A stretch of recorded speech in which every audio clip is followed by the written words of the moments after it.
My name's Kate, as I've just been introduced, and 25 years experience makes me sound very old. I hope you're all well, and I'm sorry that I couldn't be with you this morning, but thank you very much for giving me this opportunity to talk to you about a very important topic of how to get the most out of your clinical team. So an ICC team is made up of many components. We need diagnostic on one hand, and following those diagnostics, we need to decide whether we need to introduce any treatment. And sitting in between all this is your ICC team who interpret it all. So a lot of the investigations that we use include cardiac MR scan, echocardiography, cardiac catheterization, cardiopulmonary exercise testing, genetic testing, biopsies and CT scanning. And then if we initiate any treatment, it can include advanced device implantation, non-surgical septal reduction, cardiac surgery, electrophysiology, and heart failure treatments. So to be able to do all this, we need the ICC team. And we need experts in imaging doctors, electrophysiologists, device specialists, geneticists, genetic counsellors, psychology teams, the paediatric service, cardiac physiologists, and the ICC coordinator and secretary of support. And within the centre of all this, and maybe a link and a patient advocate, sits the nurse. So before any appointments or after appointments or leading up to appointments, you may have to have some investigations performed. And these investigations can include cardiac MR scan, echocardiography, monitoring, ECGs, exercise testing, and cardiopulmonary exercise testing. And I'll tell you a little bit about the investigations that you may be expected to undergo. So cardiac MR scan has its advantages because it's not limited by acoustic windows the way echocardiography is. And it allows us to see tissue characterization, so we can identify any scarring on the heart or active inflammation or iron overload. It's a gold standard assessment for the evaluation of ventricular volumes, ejection fraction, and myocardial mass. But with a cardiac MR scan, a cannula is needed, and a typical study can take anything between 30 minutes to 60 minutes, and typically it takes around about 45 minutes. Main issues that people encounter with a cardiac MR scan is one of claustrophobia, and your team can usually arrange for you to have some diazepam when you arrive at the department. If you come about half an hour early, you could have some diazepam to settle you down, and hopefully that will combat the claustrophobia that you may experience.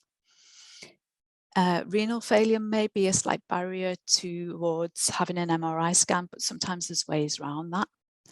And an MRI scan can be contraindicated in patients with cochlear implants, hydrocephalus shunts, metal-containing ocular implants or foreign bodies, metallic cerebral aneurysm clips, pacemaker or ICDs, unless they are MRI safe. And just a note on ICDs or pacemakers, if the MRI is safe, you can have MRIs on your brain or spine or wherever it's needed. If you do have one on your heart, the images aren't going to be as good because of artifact created from the pacemaker or the device. MRI scan is usually safe if you have a mechanical valve or sternal wires from a sternotomy from open heart surgery. Stents are okay with an MRI scan, and orthopedic or dental implants are fine as well. So echocardiogram is usually used to observe the heart in motion. And it's a type of scan that looks at the structure and function of the heart. It uses ultrasound high frequency waves to create echoes that are turned into an image. The patient or the person having the echo usually needs to lie in the left lateral position with their arm elevated and over the head. ECG electrodes are placed on the chest, and a transducer is used to transmit the images, but gel is needed to ensure that we get decent images. It usually takes around about 15 to 45 minutes to complete an echocardiogram, and it can be quite difficult if the patient's obese or a very petite patient, if they have chest wall deformities or chronic lung diseases such as hyperinflated lungs. So you will usually have an ECG on the day of your clinic appointment, and that just looks at the heart's rate and rhythm, and it records its electrical activity. You'd have small electrodes placed on your chest wall, your legs and your arms, and it's able to detect the electrical signals produced by the heart when it beats. And the results of the ECG are seen on a computer image and quite often printed out as well, and this is called an electrocardiogram. Ambulatory monitoring is another common form of diagnostic investigation that we use in inherited cardiac conditions service. And these can be recorded over a period of time, such as 24 hours up to 2 to 4 weeks at a time. It can be in the form of a patch, as you can see on the right-hand side of your screen, I think, or a monitor which will have 3 or 5 leads attached to your chest. And what we're using this for is to see if there's any abnormal heart rhythm. Another form of investigation that may be ordered for you is an exercise test or a cardiopulmonary exercise test. An exercise test is done during exercise, such as when you're walking on a treadmill or on a static exercise bike, and it looks at the heart activity at rest and during exercise. And we can see then how the heart performs under pressure. It usually takes around about 30 minutes, and we can use an ECG and or an echo as well whilst you're exercising. A cardiopulmonary exercise test is slightly different. You will have a mask over your face, and it's used to assess exercise capacity of the heart and the lungs response to the stress of exercise. And it can identify the cause of shortness of breath or differentiate between whether this is a cardiac cause or whether it's a pulmonary respiratory cause for the limitation that you're experiencing. And it can also highlight whether there's any deconditioning there. So this will help us risk assess you. It also identifies any other comorbidities that can be treated or optimized, and it can also help in preoperative planning for surgery. So at your clinic appointment, now that COVID has eased off, you should be able to bring someone with you or take notes during your consultation, because if you're anything like me, you'll walk into a consultation and completely forget about what's been said to you. If you do need an interpreter or have hearing impairment, you should contact the secretary or the ICC coordinator to make them aware, and they can arrange this for you in preparation for the clinic appointment. Or alternatively, the PALS service may be able to help you out with this. You should receive the results of any investigations that have been performed before your clinic at this appointment. And please, before you come to your appointment, have a little chat with your family members and review your family history, because you may draw a family tree with the person who's seeing you in clinic. If there has been any sudden deaths in the family and cardiac screening was suggested in view of the sudden death, wherever possible, if a post-mortem was performed, please bring the post-mortem report along with you, because this will help us target screening for yourselves. And just as a note, if you can't make your appointment, please cancel it, because there's lots of demands on these appointments. So any questions that you may want to ask or may be asked during your appointment. So if you have questions, it's always a good idea to write them down in preparation for the appointment. It's a good opportunity to ask for an explanation of the condition that you have or are being screened for. And you should be able to get more information booklets from Cardiomyopathy UK and British Heart Foundation websites. Please bring a list of medications with you. That's always really helpful for us. And this again is a great opportunity for yourself. If you're a little unsure about the medication and why you're taking it, it's a good opportunity to ask about that as well.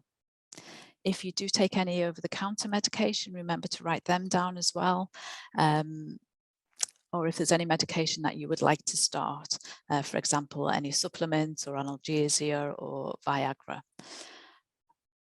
If you are planning a family, again, it's a good idea to have a chat with your team about that. And you can talk about reproductive options. You can also seek contraceptive advice or find out whether HRT would be suitable for you as well. If you do have any symptoms, please keep a diary of them and think about your symptoms before you come along to clinic. You're often going to be asked about the description of the symptom, and it's usually pretty hard to describe it to somebody else when you're put on the spot. So trying to keep a note of it is really helpful. And what you want to think about is what it feels like, what its character is, whereabout it is, where you experience it on your body. Is it reproducible? If you touch over the chest wall, does that make it sore? And is that the typical pain that you've been experiencing, for example? How often do you experience it? And how long does it stay with you for?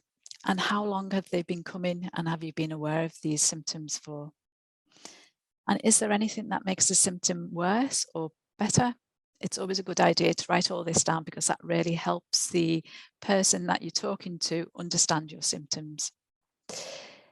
Please mention any symptoms that have changed, if they've got worse, if they've got better, or if you've developed any new symptoms. And if there are any new symptoms, ask what they could be related to. Is it your condition, or is it related to any medication that you've been commenced on? And as we say, Cardiomyopathy UK do have a symptom diary to make notes in, which is always really helpful. After your clinic appointment, you will receive a copy of your clinic letter. The letter is for medical professionals, so it will be full of medical jargon. And if you're unsure of what the contents of the letter mean, or you need clarification, please don't hesitate to get in touch with your ICC nurse specialist, who will be able to explain this in more depth for you. Always take a copy of your most recent clinic letter with you when you visit any healthcare professionals. And again, this will be another opportunity for you to ask any questions or ask for clarification of anything that you don't understand that's contained within the letter. Remember, though, that there is a medical letter, and it's meant for healthcare professionals, so they're not being rude or trying to exclude you in the letter with the medical jargon. It is aimed at them. And please don't be shy. Mention anything that you feel is incorrect or inaccurate. And if you have any new additions to your diagnosis, ask for an explanation with regards to this. Always ask for clarification, if needed, of any results that have been reported from any investigations that you had. Is this normal? Is it abnormal? Is it reassuring? Has anything deteriorated or changed?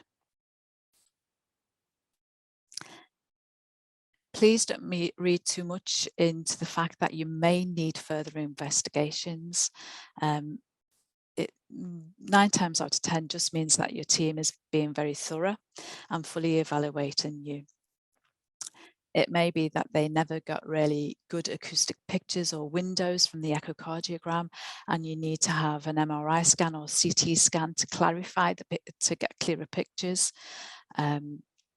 Or the referral letter that they received may not have had enough information with regards to your condition or a family member's condition. So all of the appropriate investigations that were needed before your appointment weren't requested. If you are commenced on any new medication, it's important that you understand why it's being prescribed for you, its effects, and how to use it. Always find out the name and remember the name of any medicines that you're on and why you need to take them. How often you should take the medication.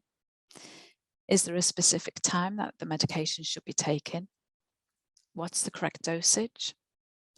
And with this new medication, are any checks required, such as blood tests, and how often would these be needed?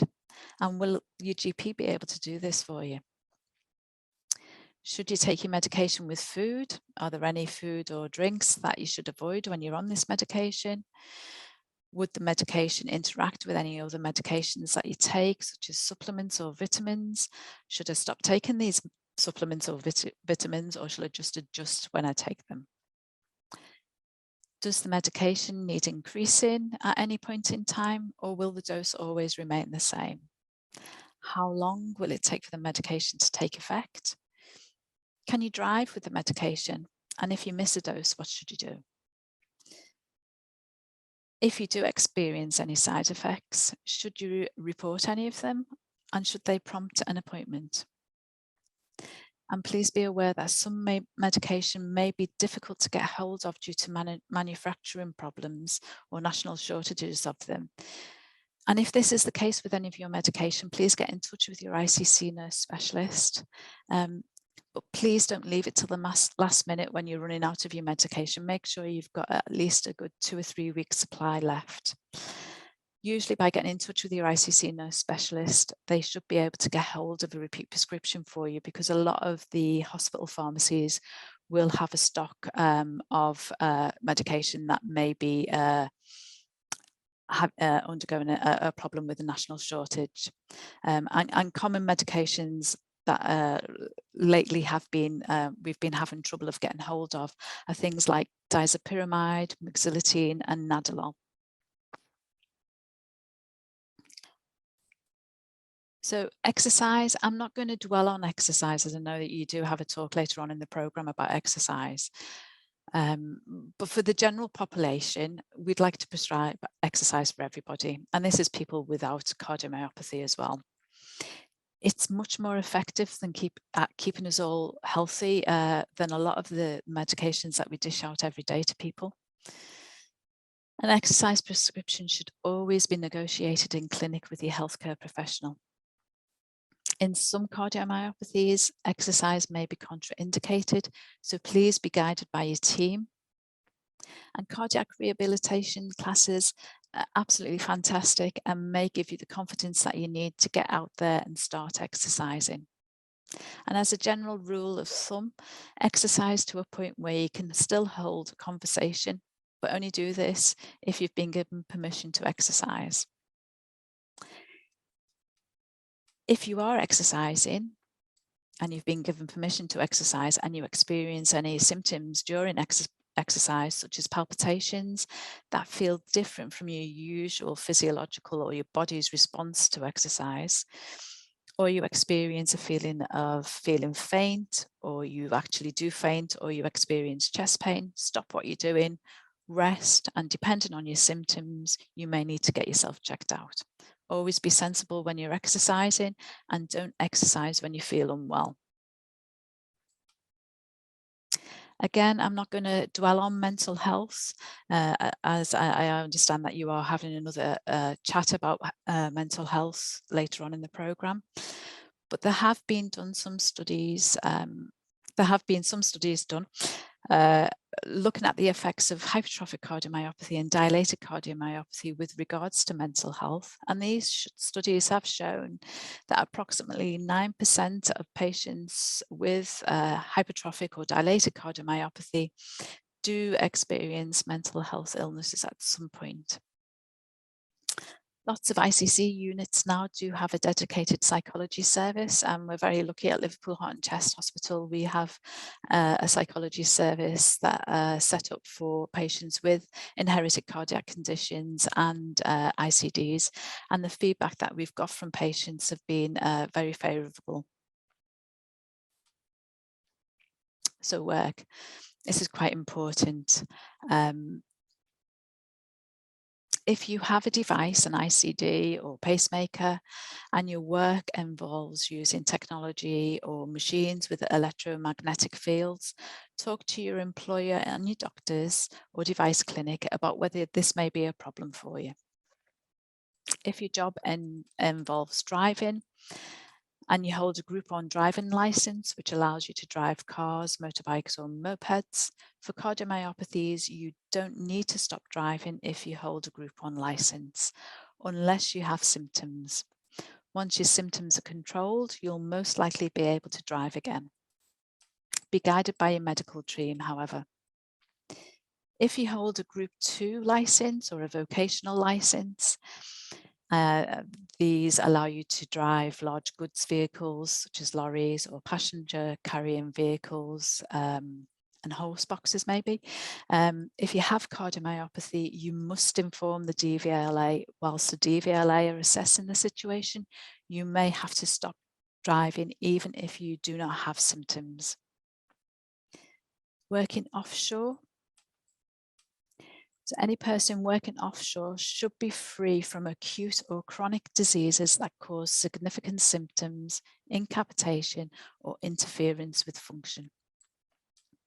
If you take anticoagulation medication, you may well this may well need to be taken into consideration due to the risk of trauma on offshore rigs. And it's likely that the opinion of cardiologists may be sought along with annual reviews. People with pacemakers may be able to work offshore, but it's dependent on whether you can demonstrate that the pacemaker is not inhibited by electromagnetic energy, which you may encounter on offshore oil rigs. And people with ICDs would not be able to work offshore as the condition may involve syncope. For the armed forces, again, it's a little tricky. With cardiomyopathy, bicuspid aortic valve, it's likely to exclude you from joining the armed forces. However, with arrhythmia, it may delay or exclude you from the application process. If somebody with cardiomyopathy is wanting to join the police, they are unlikely to be suitable for this. And again, if you work shift patterns, talk openly to your manager or your employer. And if your employer has an occupational health department or human resources experts, make sure that they're involved in this process.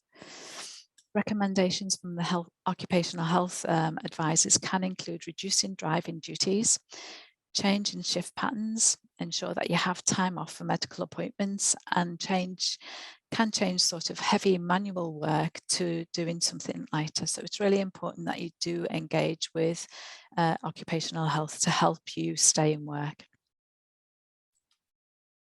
Hobbies. So one that I was asked to mention is scuba diving, and divers with underlying traditional cardiovascular risk should undergo complete cardiac risk stratification to determine their fitness to dive. The presence of undertreated coronary artery disease, occult cardiomyopathy, channelopathies, and arrhythmias must all be investigated and appropriately treated in order to ensure diver safety. A patient-centered approach facilitating shared decision-making between divers and experienced practitioners should be utilised in the management of prospective scuba divers. In general, avoidance is recommended, and remember that this is an activity where another diver is dependent upon you with the buddy system. If you enjoy open water swimming, please avoid remote areas and never swim alone, and avoid extreme temperatures. Thrill-seeking activities are a favourite pastime for a lot of people of all ages, and patients with hypertrophic cardiomyopathy are often barred from participation, or in general, cardiomyopathy patients are often barred from participation in of thrill-seeking activities because of the danger of arrhythmias occurring. But there has been a study done in 2019 when I was looking on the when I was searching the literature with regards to thrill-seeking activities in preparation for this presentation, and I could only find something done on hypertrophic cardiomyopathy patients. And this study looked at 647 patients with hypertrophic cardiomyopathy. And the activities that they undertook were roller coasters, jet skiing, rafting, bungee jumping, paragliding, kayaking, motor racing, base jumping, skydiving and snowboarding. And the outcome of this study showed that participation in thrill-seeking activities rarely caused major adverse effects. Take this with caution and always be guided by your team. And as I say, this was a small study focused on hypertrophic cardiomyopathy patients, so please do not generalize. Everybody is an individual, and their cardiomyopathy and their team managing it, you know, are the best people to guide as to whether you can go on roller coasters. So always seek advice from your team. Travel, this is a big one. So it can be helpful to only visit countries that have a modern healthcare system, especially if you have cardiomyopathy. You can check out government websites for advice on travel, and they can give you further details of the healthcare facilities available in individual countries. And in case you do need medical care while you're away, it may be a good idea to find out where the nearest hospital is to the area that you'll be traveling to, and how you'd get to it. If you have an implanted device, such as an ICD or a pacemaker, you may also want to establish where there are any pacing clinics in the area. And this can be done if you contact your device company or your pacing clinic. They may be able to give you some information with regards to this. When thinking about going on holiday, you should take the environment into consideration. And it may be helpful to sort of correlate your symptoms and your experiences and think about that environment that you'll be going to. Is this environment going to be at high altitude? Will it make any breathlessness or chest pain worse? Is it a very hot country? Extreme heat may affect symptoms such as dizziness or fainting, and there could be a high risk of dehydration with this. Is the area very hilly? Will you have to walk to steps to your apartment? Will you be climbing hills? And what fitness level do you need if there's going to be a lot of walking involved? Most people with cardiomyopathy are fine to travel by air without any problems. And if you are traveling by air, be sensible. You may want to notify the airline or the airport a couple of days in advance to make them aware that you may need some assistance.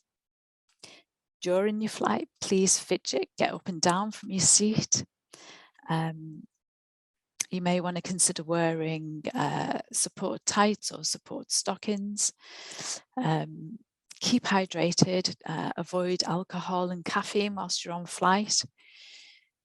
And always take your medication in your hand luggage, because if you become separated from your hold luggage, you've still got your medication with you.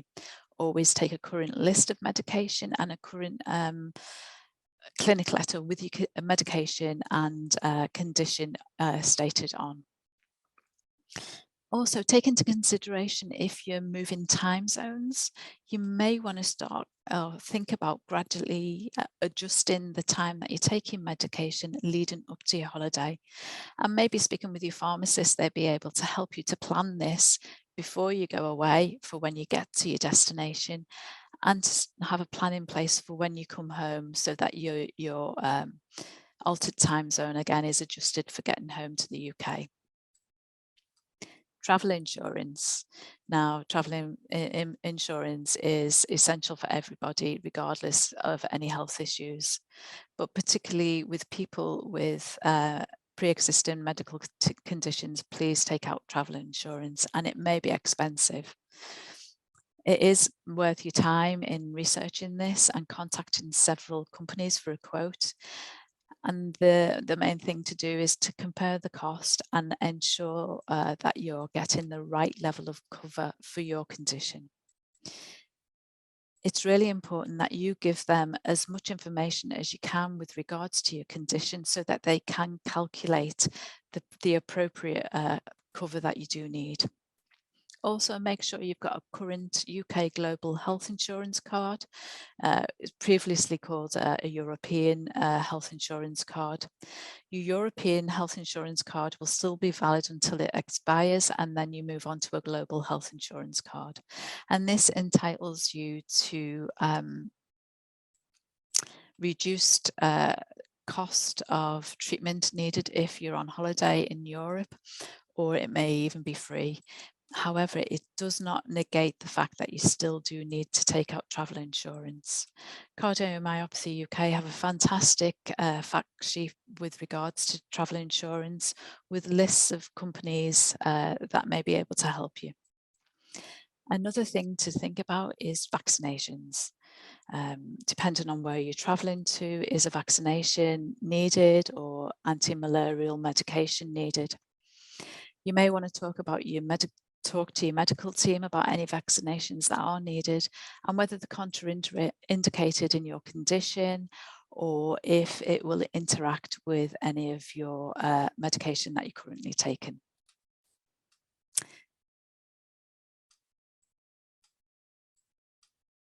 When you do go on holiday, please be sensible and use insect repellent.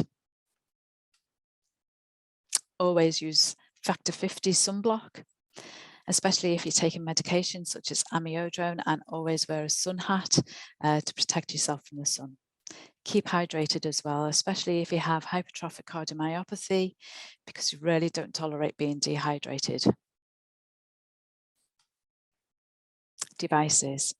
Now, there's 4 common devices that you may come across. There's internal loop recording devices, permanent pacemakers, ICDs, and cardiac resynchronization therapy. And they can have a pacing device with them, or they can have a defibrillator also built in with them. If you have concerns with regards to your device, speak to your ICC nurse specialist, your device nurse specialist, heart failure nurse, or arrhythmia nurse.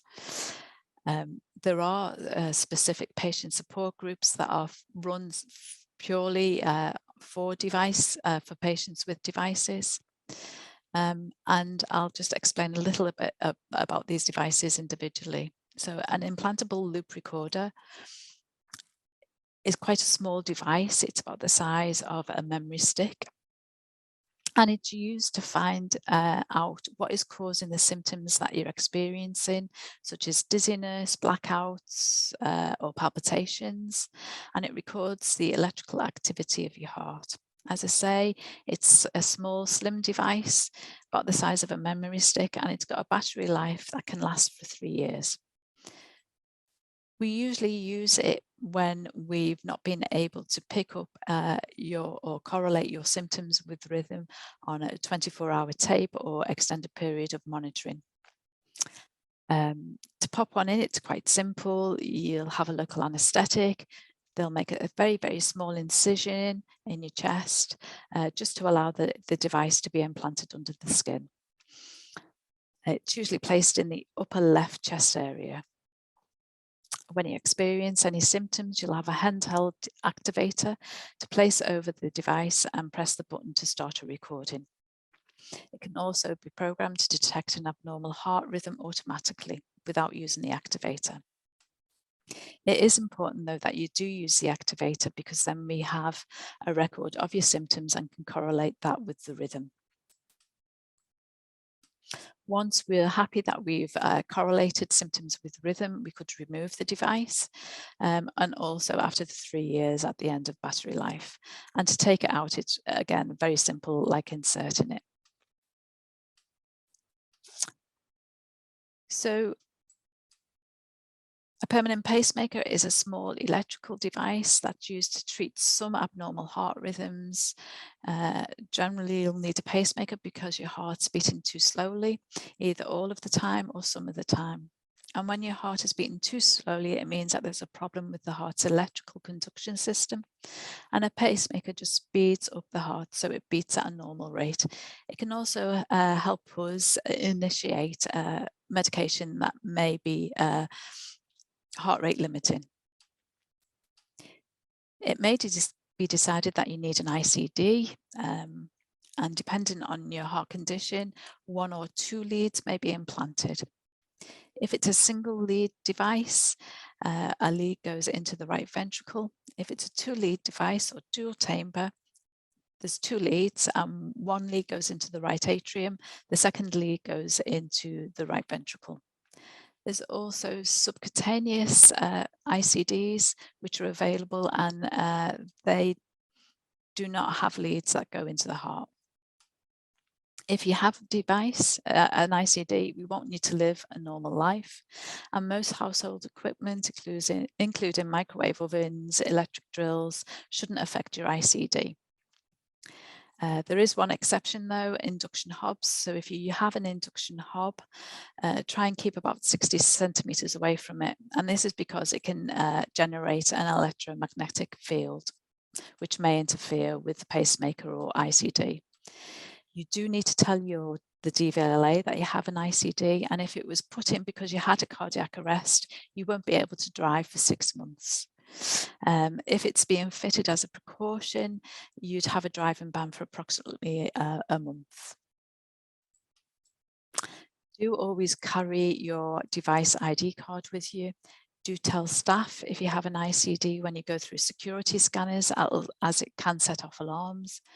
Don't dangle headphones around your neck or within 3 centimeters of your ICD.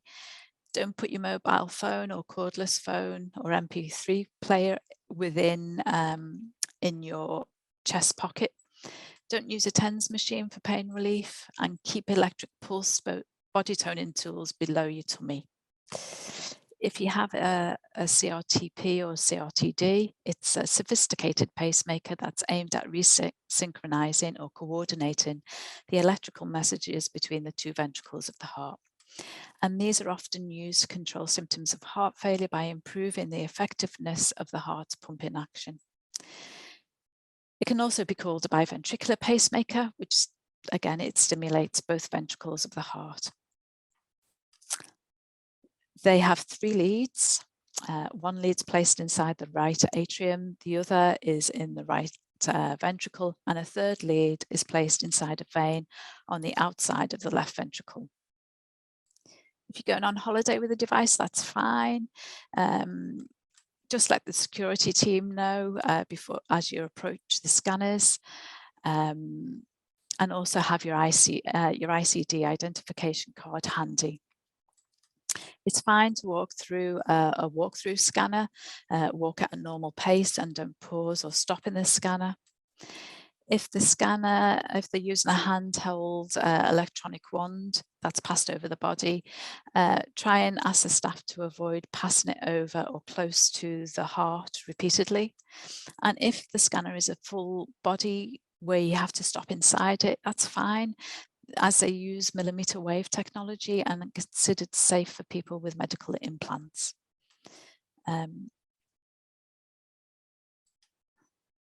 Moving on to family screening. So it's an example of a family tree that you may draw with your team when you're in clinic. So it is important that you review your family history before you do come to clinic. And family screening may not be advised if a phenotype or the cardiomyopathy hasn't been secured, or the diagnosis hasn't been secured in you and more investigations are needed. Or it may be that they feel that the cardiomyopathy, the team looking after you feel that the cardiomyopathy that you have may not be familial. It may be something like myocarditis, an inflammatory process, or amyloid that's been deemed not to be hereditary. So people who should be screened are generally first-degree family relatives, biological children, siblings, and parents. Genetic testing in the proband or the person with the cardiomyopathy may not have identified a disease-causing gene alteration. And if this is the case, then first-degree family members are committed to clinical screening. If there is a disease-causing gene alteration in the family, then first-degree family members will be offered predictive genetic testing. If they're found not to carry the gene alteration, then they won't need clinical screening. If they are found to carry the gene alteration, they may be at an increased risk of developing the condition, so they should be under a screening program. Intervals and duration of screening will depend and vary upon the phenotype or the cardiomyopathy within the family and the age of the person being screened. So transition, so young adults moving from paediatric services to adult services can be quite traumatic and worrying for the young person. It usually happens between at the ages of 16 to 21 years, but planning usually starts quite early from the age of 13 onwards. Some centres have, some ICC centres have dedicated transition services, and at Liverpool we tend to hold a clinic over at Alder Hay, and a visiting cardiologist will go over and have a dual clinic with a paediatric cardiologist and possibly a geneticist present. For all young people, the transition from childhood services to adult services happens at a time when the young person sort of get into grips with their own identity. And at that point in time, they start becoming more independent and start establishing more adult relationships and start looking for meaningful occupations. So it is a crucial time that we engage the young person and make sure that we educate them with regards to the condition that they have and guide them in the choices that they may make for future occupation. So it can take a lot of time, planning and support. We should be prepared to support the young person with the shift in responsibility from their parents, making sure that they attend appointments, to them taking ownership of their own time and managing their own time. We need to make sure that we establish how much responsibility that they may want to take or can manage. We definitely need to educate them with regards to the condition so that they adjust and accept their condition. We also need to guide them in career choices, and this should start happening before they actually transition over to adult services. The young person needs to move towards developing parental independence. They need to understand why they're taking medication so that they are more compliant and willing to take the medication. And we need to make sure that we engage them in the service so that we don't lose them in follow-up, and we make sure that we do actually see them as often as we need to. So when you've been seen in clinic, a plan's always made, and there's usually a plan at the end of your clinic letter. And in some cases, and a lot of the time, no changes are made. And it's usually that we'll just continue to keep you under review. And when this happens, or the time frame, that's usually decided by the team who are looking after you. It may also be influenced by your age and screening guidelines. Surveillance usually involves a symptom review and calculating your risk. And to be able to calculate your risk, we need to update investigations. And they're usually an echocardiogram and a 24-hour tape. If any changes were made at your last clinic review, an earlier review to assess the response or adjust or discontinue anything that was initiated at the last review is usually made. So don't be worrying if you have an earlier review. There is a reason for it. It's so that we can tweak any changes that are needed for you if we've made changes. Whilst you're waiting for your follow-up appointment, you're more than welcome to contact your ICC nurse specialist if you have more symptoms, you have any questions, or there's any changes. If you are discharged, you're not lost. You will be followed up either by a local cardiologist, your GP, or your heart failure nurse team, and they always have the option to re-refer if they need further input or advice. So if you need support, and support's always out there, don't be afraid of asking for any clarification if there's anything that you haven't understood. There's always somebody that you can talk to following your appointment, which includes Cardiomyopathy UK support nurses and British Heart Foundation support nurses, your ICC clinical nurse specialist, device nurses, heart failure nurses, arrhythmia nurses are all there to support you.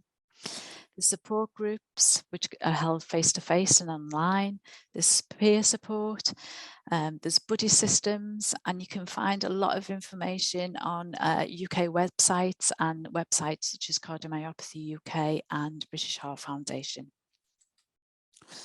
Top tips. Please understand and know your condition. Avoid using Google, stick to UK websites. Contact your nurse specialist team or Cardiomyopathy UK support nurses or British Heart Foundation support nurses if you have any questions. You're not being a nuisance, it's what we're here for. Make sure you have the names of your ICC nurse specialist and their contact details before you leave clinic. Know what medication you're on, why you're taking it, and what it does. Please don't run out of your medication. Request a repeat prescription before you run out, especially bearing in mind that there are national shortages with certain medication. And know yourself, know when you need to seek help and advice. Thanks so much for listening to me. And if you have any questions, I'm more than happy to take them. Okay, thank you very, very much. It can't be easy. I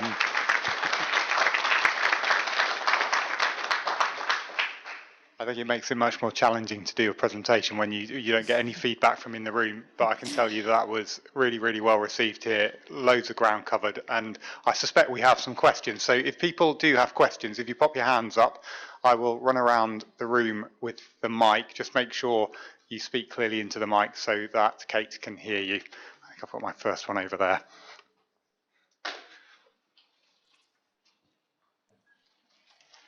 I should say we've got about 10 minutes or so for questions. Okay. Thanks. Thanks for the presentation, really appreciate it. My question is to do with travel. So I've got a home monitor at home. When I go traveling, do I need to tell the nurse that I'm going away, or is there like a 2-week tolerance where they say, okay, it's a 2-week holiday, and then they check back and say, yeah, he's back online and everything's fine. So it's about notificating on, my monitor when I should do it. Yeah.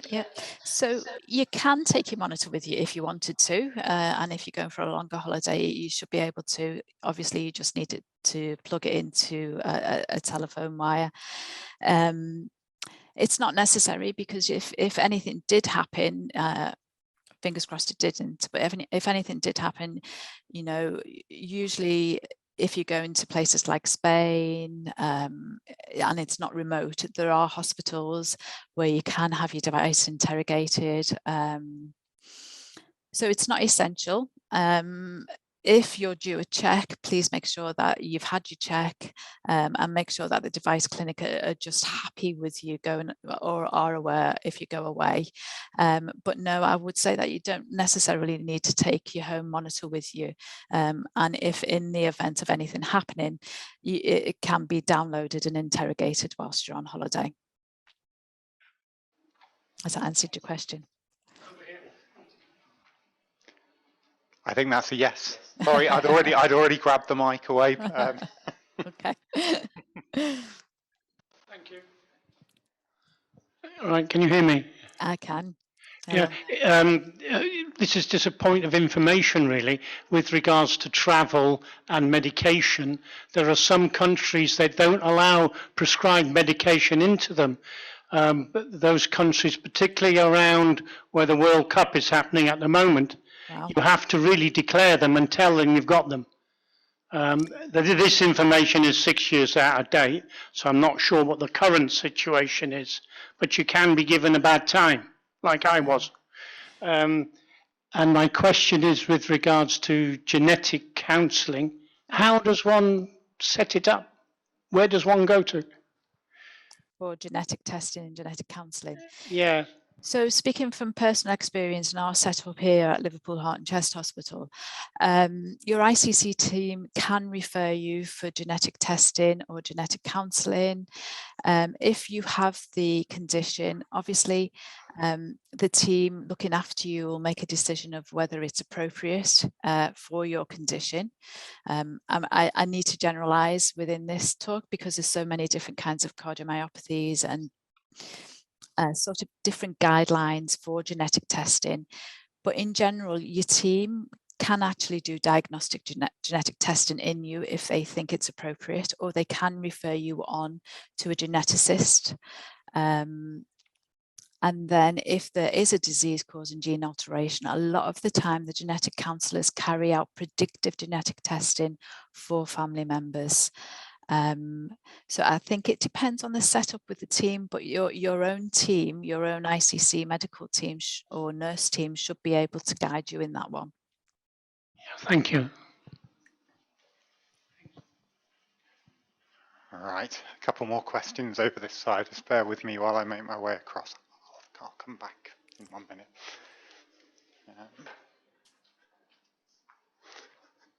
You won't be able to see, Kate, but I've got stuck between various tables, so just bear with me.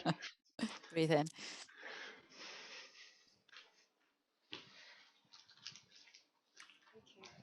Hello. ECG testing. So my son's got DCM and the siblings got to have the test. What's the difference between is it a 4-lead and a 6-lead and a 12-lead? What's the one that they've got to have?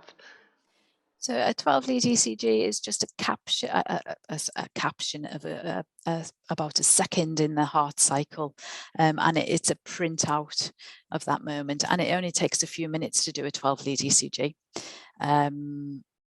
Obviously, he'll have electrodes on his arms, legs, and across his chest wall. So for Holter monitoring or a period of monitoring, which he may need, they would have 3 electrodes or 5 electrodes attached to his chest and a little monitor that he walks around with. And that can be in place for either 24 hours up to a couple of weeks at a time. And sometimes the longer the period of monitoring that is needed, sometimes we can send out little patches that just stick onto the chest and it doesn't really have any electrodes or a monitor attached to it. But if it's just a 12-lead ECG, that takes a minute or 2 to do. Yeah, I think they've both been told, so the siblings have both got to have an MRI scan and an ECG. Okay. So one daughter's just having a 4-lead ECG in one clinic in one area, and another area the other one's having, oh yes, she must have a 12-lead one. I just wondered what's the relevance. Okay, so a 12-lead one will give us a full picture of the heart. Right. A 4-lead one may not give us as much information. I suppose it depends upon where they're going for their ECG and what ECG equipment or kit that they have available to them. Okay, so the DCM would still be picked up with whatever type of ECG is part of the picture, hopefully. Yeah, it definitely give a rhythm strip, so you could see if there was any heart block or anything like that on it. It wouldn't give a full picture of every aspect of the heart, but the MRI scan's a very detailed scan, and if they're both getting that, I'd be really reassured. Thank you. Hi, thank you very much for your talk. My question is slightly different, is how do I get my health professionals to take the fact that I've got oedema seriously? It really embarrasses me and I hate it. When I fell ill, my balloon in weight and stomach size, and I want to be able to get it down, but I can't seem to get them to take it seriously, that it bothers me, and I want something done about it. You any thoughts?